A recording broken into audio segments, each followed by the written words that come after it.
From Bryersing on Club 92. Please explain the red zone. Huh. That's all I got.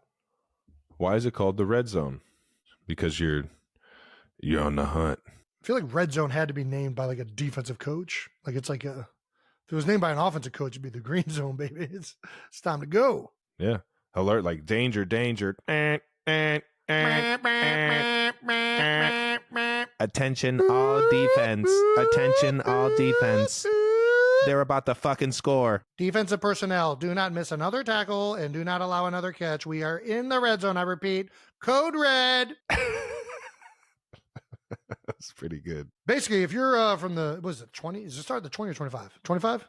Yeah, 25. 25 and in is the red zone. Then there's different stipulations, even in the red zone, that most offenses use. And this is where I think the terminology came from. Like they labeled it the red zone because a defensive coordinator would start to change his defense and modify his defense a little bit from when you're in the middle of the field to when you're in your like side of the field, side of the 50. So it's like they have to kind of classify it as something. So they classified that as the red zone. What is it backed up? The blue zone, the black? We just call it backed up, but I have heard it. I have heard it being a color zone as well, but we just call it backed up. Backed up, yeah.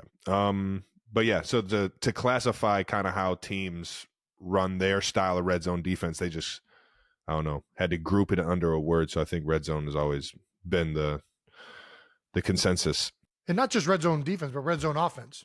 Both of the plays you're running in that portion of the field a lot of times are much different because of the less field route that you have to work with.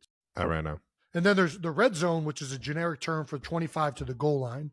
But most teams even divide that up. So you have red zone, which would be like 25 to what, like the 10 or 12.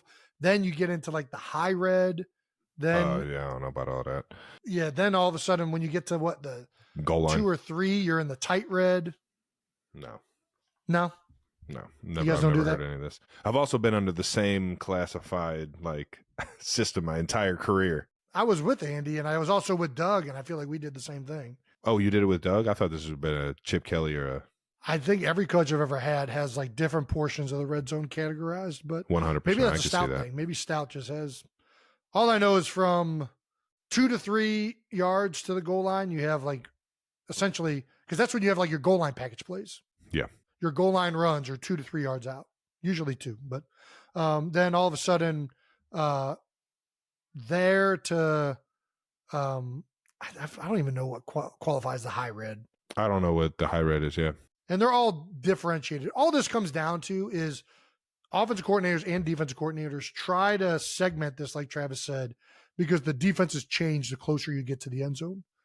So there's different tendencies, and the same thing with the offense. There's different tendencies that happen within different portions of that zone.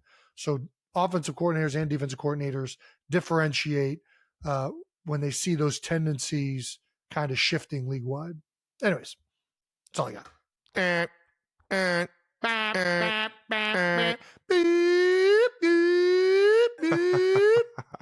That's a good one.